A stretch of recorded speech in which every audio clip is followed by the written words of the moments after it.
Hello students, so let us start with the numerical problems of duality and its simplex method. So first problem is apply simplex method to solve this question. आपको question दे रखा है, मतलब simplex method को apply करके आपने इस question को solve करना है और सॉल्व करके also read the solution for its dual. बोलने का मतलब कि ये जो आपको पहला क्वेश्चन दे रखा है इसको आपने सिंप्लेक्स मेथड से सॉल्व करना है और सिंप्लेक्स मेथड से सॉल्व करने के बाद बोल रहा है कि इस प्राइमल प्रॉब्लम का जो भी ड्यूल होगा उस ड्यूल को बगैर सॉल्व किए आपने बताना है कि उस ड्यूल का सोल्यूशन क्या होगा। ठीक है, इसी तरीके से दूसरा क्वेश्चन है, तीसरा है, चौथा है and so there are so many questions for practice. We have 4 questions. So पहले क्वेश्चन की तरफ चलते हैं। First question, we want to maximize z equal to this subject to constraint. अब ये आपको सारा पता, मैं अब थोड़ा फास्ट चलूँगा यहाँ पे। अब आपको पता है सिंप्लेक्स मेथड लगाने के लिए आपको ऑब्जेक्टिव फंक्शन मैक्सिमाइज चाहिए, तो यहाँ पर मैक्सिमाइज है ही है। दूसरी कंडीशन, आपके राइट हैंड साइड में कांस्टेंट जो पॉजिटिव होने चाहिए। ठीक है जी, जो राइट हैंड साइड में कांस्टेंट हैं ये पॉजिटिव होने चाहिए। अगर गलती से कोई नेगेटिव तो पूरी क्वेश्चन को माइनस साइन से करके गुणन करके इसको आप पॉजिटिव करें। पॉजिटिव करने के बाद फिर आपने यहाँ पर सिस्टम के अंदर स्लैक या सरप्लस या आर्टिफिशियल वेरिएबल डालने हैं for the purpose of matrix, है ना। और लेस देन इक्वल टू का साइन है तो स्लैक वेरिएबल डालते हैं, ग्रेटर देन इक्वल टू का साइन है तो 2 वेरिएबल डलते हैं, एक स्लैक सरप्लस डलता है, एक आपका आर्टिफिशियल डलता है, और इक्वल टू का साइन है तो आर्टिफिशियल वेरिएबल डलता है। ठीक है जी, तो ये अब आपका टास्क है। आपने, क्योंकि दोनों equation less than equal to का साइन था तो यहाँ पर x4 डाला, यहाँ पर x5 डाला, ये आपके पास आइडेंटिटी मैट्रिक्स बन गया। और उसके बाद हमने इस सिस्टम को सिंप्लेक्स मेथड से किया सॉल्व, जो आपका बेसिक मेथड था शुरू में। अब ये आपका टास्क है, मैं इसके बारे में ज़्यादा बात नहीं करूँगा। ठीक है, जैसे आप इसके फाइनल टेबल में पहुँचे, जैसे सारे डेल्टा जे पॉजिटिव हो गए, question stops. So from final table we have the answer x2 is equal to 7/2, x1 is not there so x1 is equal to 0 and maximize z equal to 161/2। ये आ गया primal का solution. अब basic जो फंडा यहाँ पे ये है कि आपने इस प्राइमल का जो ड्यूल लिखना था नहीं लिखा, ठीक है, और उस ड्यूल को बिना सॉल्व किए इसी प्राइमल से हम उसका सॉल्यूशन बता सकते हैं। कैसे? अब ध्यान से सुनना मेरी बात ज़रा, मैं जो पीछे स्टेप भी बोल रहा था वो ये है, क्या बोला था मैंने, जो प्राइमल के स्लैक वेरिएबल होंगे, जो प्राइमल के स्लैक वेरिएबल होंगे उनके कॉरस्पॉन्डिंग फाइनल टेबल में जो डेल्टा जे की वैल्यू होंगी, they are the values for variables of dual problem. और ड्यूल प्रॉब्लम वेरिएबल क्या होते थे? W1, W2, W3 and so. तो जो पहला स्लैक वेरिएबल होगा उसके कॉरस्पॉन्डिंग जो डेल्टा जे की वैल्यू होगी that is the value of W1, और जो सेकंड स्लैक वेरिएबल होगा उसके अनुसार डेल्टा जे की वैल्यू होगी that is equal to W2। और ऑब्जेक्टिव फंक्शन जो प्राइमल के लिए मैक्सिमाइज था वही सेम ड्यूल के लिए मिनिमम होगा। ठीक है, तो इसका मतलब अगर प्राइमल का सोल्यूशन ये है तो इस प्राइमल का जो भी ड्यूल आप लिखेंगे उस ड्यूल का सोल्यूशन होगा minimum z equal to 161/2, W1 is 0 and W2 is 23/2। अब इसको आप वाकई वेरीफाई करना चाहते हैं कि ड्यूल प्रॉब्लम का सोल्यूशन यही होगा, तो आप घर में बैठ के रफ कॉपी पकड़ें। रफ कॉपी में इस प्राइमल का पहले लिखो ड्यूल, ड्यूल लिखने के बाद फिर उस ड्यूल को प्रॉपर फॉर्म में लेके आएँ to solve that problem with the help of simplex method. ये आपको पता है सिंप्लेक्स मेथड में, अगर सिंप्लेक्स मेथड से अगर किसी प्रॉब्लम को सॉल्व करना है तो उसका प्रॉपर वे क्या होना चाहिए? प्रॉपर वे क्या होना चाहिए? ऑब्जेक्टिव फंक्शन मैक्सिमाइज होना चाहिए, राइट हैंड साइड हर सूरत पॉजिटिव होनी चाहिए। यही 2 मेन कंडीशन है। अगर ये है सब कुछ, उसके बाद आप सिंप्लेक्स मेथड लगा के सॉल्व कर सकते हैं। ठीक है जी, तो this is the way how to write the solution of dual. जैसे सेकंड क्वेश्चन है, सेकंड क्वेश्चन में क्या बोला उसने, इसके प्राइमल को बिना सॉल्व किए इसका सोल्यूशन निकालना है with the help of dual. मतलब इस प्राइमल का लिखो ड्यूल, फिर उस ड्यूल को सॉल्व करो सिंप्लेक्स मेथड से, और उसका जो फाइनल टेबल होगा उस फाइनल टेबल की हेल्प से इस प्राइमल का सोल्यूशन बताओ बगैर इस प्राइमल को सॉल्व किए। तो चलो, अब पहला काम तो आपका है, अब आपको काफ़ी प्रैक्टिस हो चुकी है। सबसे पहले इस प्राइमल का आपने लिखना ड्यूल, लिख दिया ड्यूल। अब हमने इस ड्यूल को सॉल्व करना है। ड्यूल को सॉल्व करना मतलब अभी भूल जाओ पीछे कुछ, आपके पास अभी नई प्रॉब्लम है, आपने इसको सॉल्व करना है सिंप्लेक्स मेथड से। तो सिंप्लेक्स मेथड से सॉल्व करने के लिए क्या कंडीशन है? नंबर 1 ये मैक्सिमाइज होना चाहिए, नंबर 2 आपके कांस्टेंट सारे पॉजिटिव होने चाहिए। अगर कोई कांस्टेंट नेगेटिव तो उस इक्वेशन को माइनस साइन से मल्टीप्लाई कर दो। तो ले आए हम, ठीक है। डबल डैश आ गया क्योंकि एक बार मिनिमाइज पहले था तो डैश आया, दोबारा फिर मिनिमम से मैक्सिमम आ रहा था, डबल डैश आ गया। W1 + 2 W2 subject to constant same होंगे। अब ये आपके पास सिस्टम आ गया, पीछे बोल जाओ कुछ जो कुछ था। अब आपने इस सिस्टम को सॉल्व करना with the help of simplex method, और यहाँ पर फिर आपका ओरिजिनल सिंप्लेक्स मेथड लग रहा है। इसमें डाला W3, इसमें डाला W4। अब ध्यान रखना, अब हम ड्यूल प्रॉब्लम को सॉल्व कर रहे हैं, प्राइमल को सॉल्व नहीं कर रहे हैं। ड्यूल को सॉल्व करके उस ड्यूल की जो प्राइमल होगी उसका सोल्यूशन लिखना आपने। तो पहला काम तो फिर वही ये वही बेसिक काम है सारा, सिंप्लेक्स मेथड अप्लाई करो, ये आप कर सकते हैं।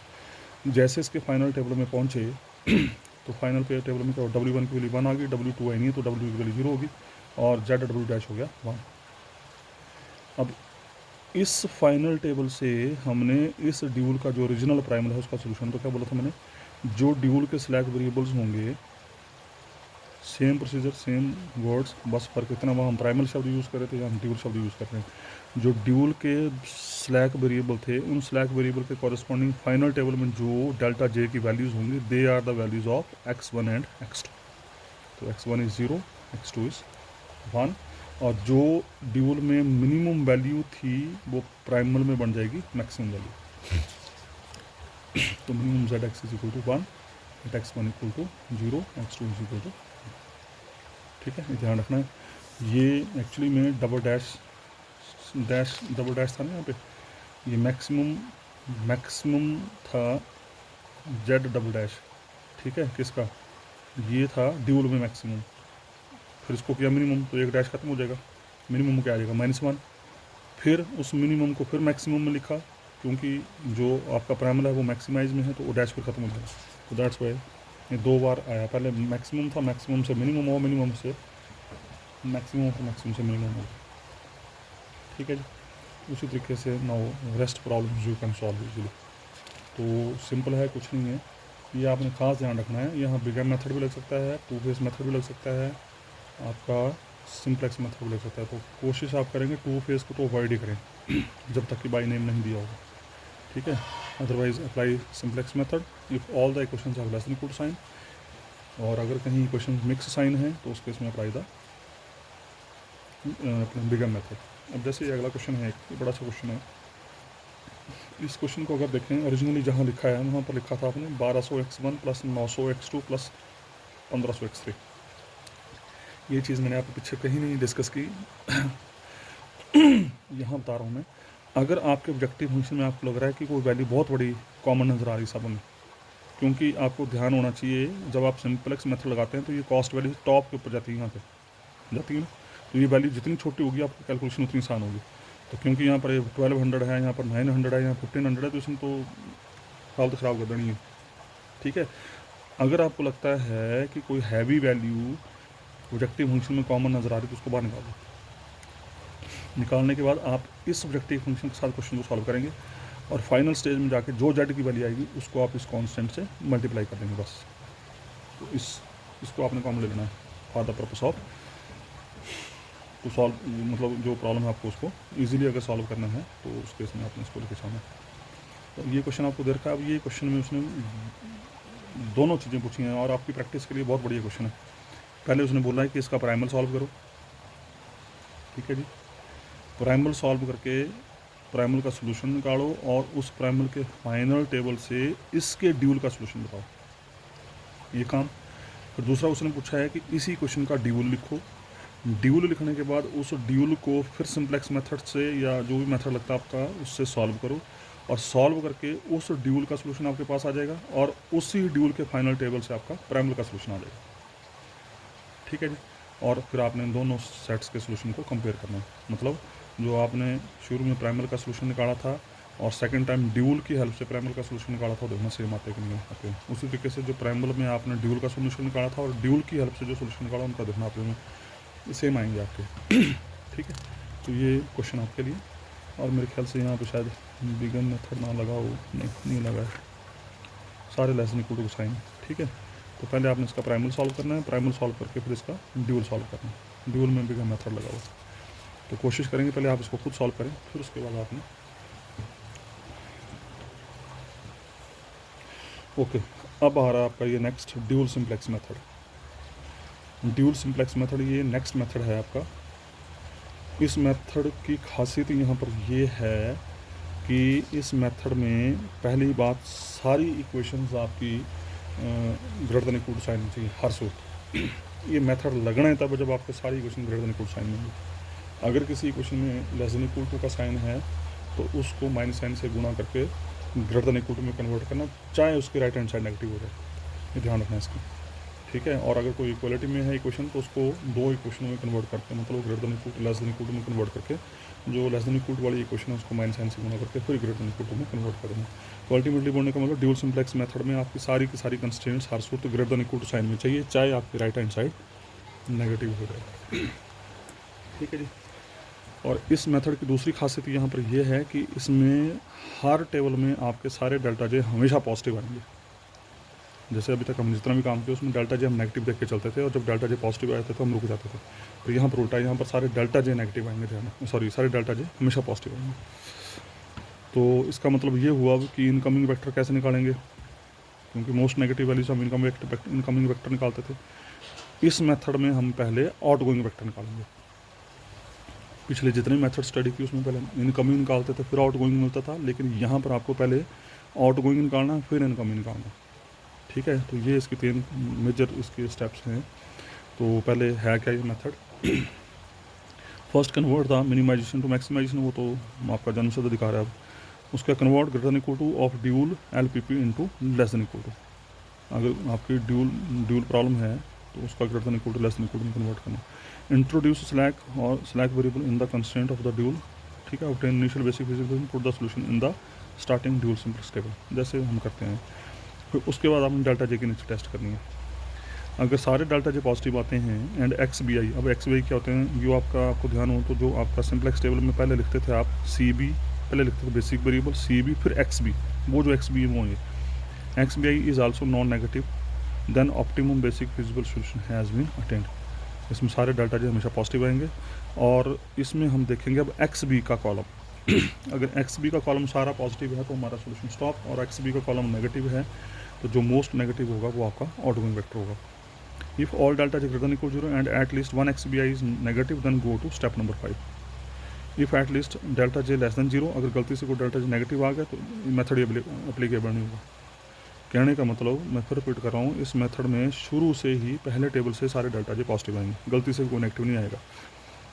Select the most negative XBI, जो मैंने अभी बोला, आप क्या करेंगे XB के कॉलम में देखेंगे कितने नेगेटिव वेक्टर्स हैं। जो नेगेटिव वेक्टर उसमें देखना मोस्ट नेगेटिव कौन सा है, जो मोस्ट नेगेटिव होगा that is your outgoing vector. फिर उसके बाद आपने XRJ की नीचे टेस्ट करनी है। ये मैं जब न्यूमेरिकल आएगा मैं तभी बताऊंगा इसका मतलब क्या है यहाँ पे। If all XRJ greater than equal 0 then there does not exist any feasible solution. अगर सारे XRJ पॉजिटिव होंगे तो कहानी खत्म होगी इसकी, तब तो कोई सोल्यूशन नहीं होगा। अगर कोई XRJ नेगेटिव होगा तो फिर हम आगे बढ़ेंगे। तो क्या करेंगे, फिर उस XRJ से उसी के डेल्टा जे को डिवाइड करेंगे, और डिवाइड करने के बाद देखेंगे उसमें से मैक्सिमम कौन आ रहा है। जो मैक्सिमम आ रहा है वो आपका बन जाएगा इनकमिंग वेक्टर। खास ध्यान रखना है, the column vector corresponding to XRK is entering vector. Repeat the entire procedure until we get final result. ठीक है जी, जैसे इसके क्वेश्चन हैं, ये नोट पढ़ लेना आपने इसको।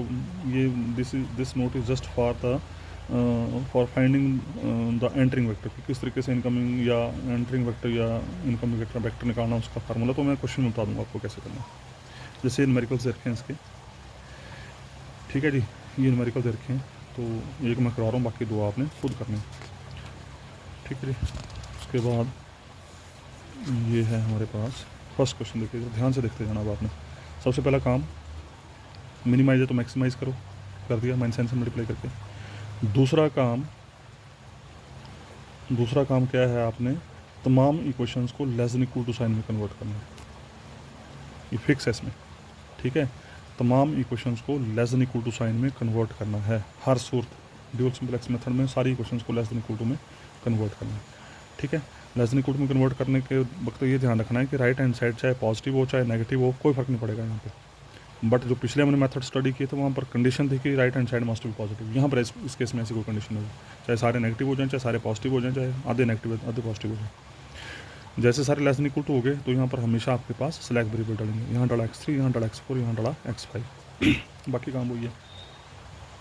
Basic variable c b x b है ना, टेबल बना दिया, ये सी जे आ गया ऊपर, और डेल्टा जे जैसे निकालते थे वो निकाल दिया। अब मेरी बात ज़रा ध्यान से सुनो, मैंने क्या बोला, सारे डेल्टा जे पॉजिटिव आएंगे यहाँ पे, ठीक है, सारे डेल्टा जे पॉजिटिव आएंगे। तो हमने क्या करना, जो एक्स बी है उसको देखना अब हमने फॉर एवरी क्वेश्चन। यहाँ पिछले मेथड्स में हम डेल्टा जे देखते थे, जो मोस्ट नेगेटिव होता था दैट इज़ एंटरिंग वेक्टर, लेकिन इस मेथड में पहले निकलेगा आउटगोइंग वेक्टर, ठीक है। आउटगोइंग वेक्टर कहाँ से देखेंगे, एक्स बी से देखेंगे। अगर सारे एक्स बी पॉजिटिव हैं या जीरो हैं देन सोल्यूशन इज़ ऑप्टिमम, तो सोल्यूशन आपका वहीं स्टॉप हो जाएगा।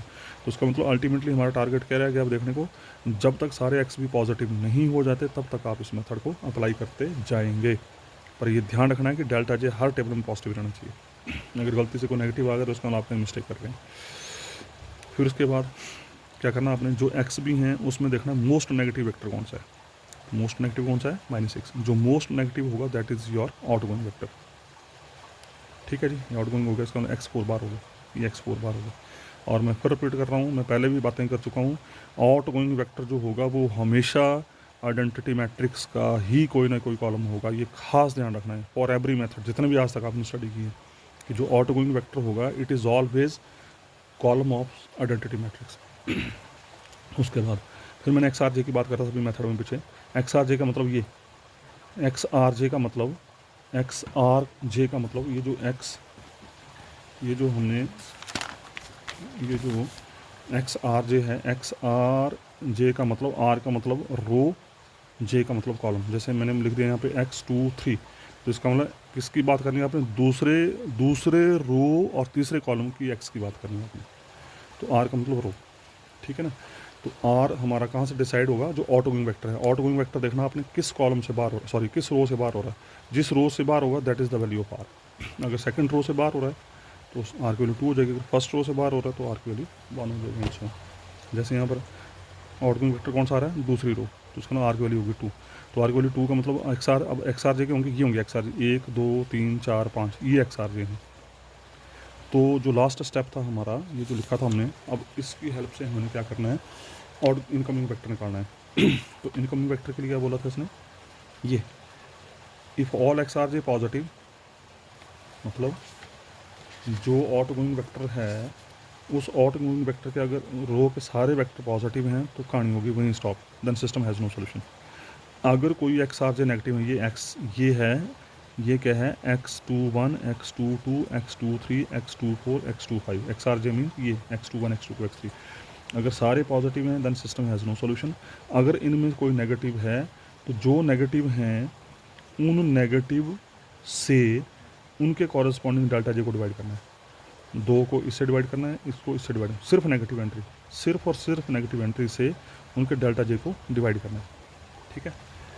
ये डिवाइड किया, आगे देखो जरा, ये फार्मूला है, डेल्टा जे को उन एक्स आर जे से डिवाइड करना है जो नेगेटिव है, ठीक है। डिवाइड करके देखो आगे 2/-4, ये मैं बात कर रहा था, क्या बोला, डेल्टा जे को उसके नेगेटिव एक्स आर जे 2/-4 1/-3, और दोनों में फिर देखना है, 2 होंगे 3 होंगे 4 जितने भी होंगे उनमें फिर देखना मैक्सिमम कौन आया, तो मैक्सिमम आया -1/3।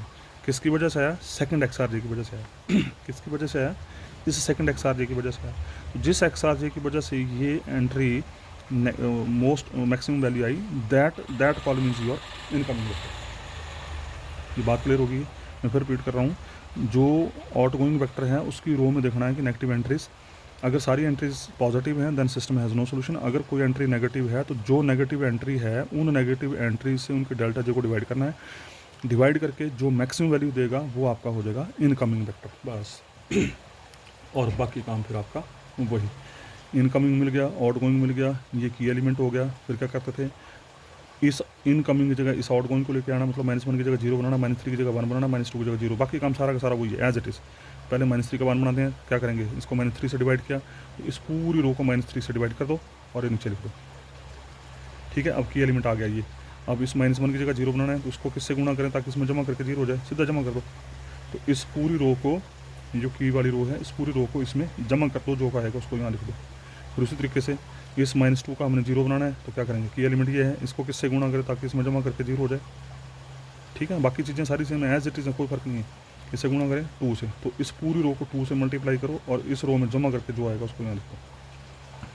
बाकी कैलकुलेशन सारी सेम है, सिर्फ और सिर्फ फ़र्क किसका है, आउटगोइंग वेक्टर और इनकमिंग वेक्टर निकालने का तरीका। ठीक है, ये अगला टेबल आ गया। इसमें फिर दोबारा सारे डेल्टा जे पॉजिटिव आ गए, फिर एक्स आर भी एक ही नेगेटिव आया, तो जो नेगेटिव आया वो हो गया आपका आउटगोइंग वेक्टर। तो जो एक्स भी नेगेटिव आया, उसकी रो में अगर कोई नेगेटिव एंट्री है, ये है 1 और 2, इन नेगेटिव एंट्री से उनके डेल्टा जे को डिवाइड करना है। डिवाइड करके फिर उनमें देखना दोनों में मैक्सिमम कौन है, ये आपका काम। अब इसको इससे डिवाइड किया, इसको इससे डिवाइड किया, दोनों में देखा मैक्सिमम मोस्ट नेगेटिव कौन है, सॉरी मैक्सिमम वैल्यू कौन है। तो जो मैक्सिमम होगी that is your incoming vector. तो ये आ गया इनकमिंग। ठीक है, ये इनकमिंग हो गया, ये आउटगोइंग हो गया, तो ये की एलिमेंट बन गया। अब आउटगोइंग कौन है, x3, तो x3 का मतलब ये आपका आउटगोइंग है। क्या करना, -5/3 की जगह 1 बनाना है, 4/3 की जगह 0 बनाना है, 5/3 की जगह 0 बनाना है। तो मेरे ख्याल से now you can easily do. इसका 1 बनाना है तो उसको -5/3 से डिवाइड कर दो, या 3/5 से -3/5 से गुणा कर दो, तो पूरी रो को -3/5 से गुणा किया, जो आया उसको यहाँ लिखिए। ठीक है जी, तो ये की एलिमेंट यहाँ आ गया। अब इसको किससे गुणा करें ताकि इसमें जमा करके 0 हो जाए, क्योंकि इसकी जगह बनाना आपने 0। तो उसको -4/3 से गुणा किया, तो पूरी रो को -4/3 से गुणा करके इसमें जमा कर दिया, उसी तरीके से आगे। एंड प्रोसीड अहेड जब तक कि नंबर 1 सारे डेल्टा जे पॉजिटिव ना रहें और जब तक कि सारे एक्स भी पॉजिटिव ना हो। अब देखो इस टेबल में आके सारे एक्स भी पॉजिटिव हो गए, कोई एक्स भी नेगेटिव नहीं रहा, कोई डेल्टा जे नेगेटिव नहीं रहा। So this is your final table, and according to this table the maximum value of minimum value of z dash is, sorry maximum value of this is -12/5, x1 आ गया 3/5, x2 आ गया 6/5, x3 है नहीं है। लेकिन उसने क्वेश्चन में minimise पूछा है, तो उसको फिर -n से गुणा करके, ठीक है जी, ये आ गया। सो this is your dual simplex method. तो आई थिंक बाकी क्वेश्चन आप कर सकते हैं अपने हाथ, आप ट्राई करें। अगर आपको कोई दिक्कत आती है तो मेरे से फ़ोन करके डिस्कस कर सकते हैं। तो इसी के साथ ये simplex method finish. Thank you very much.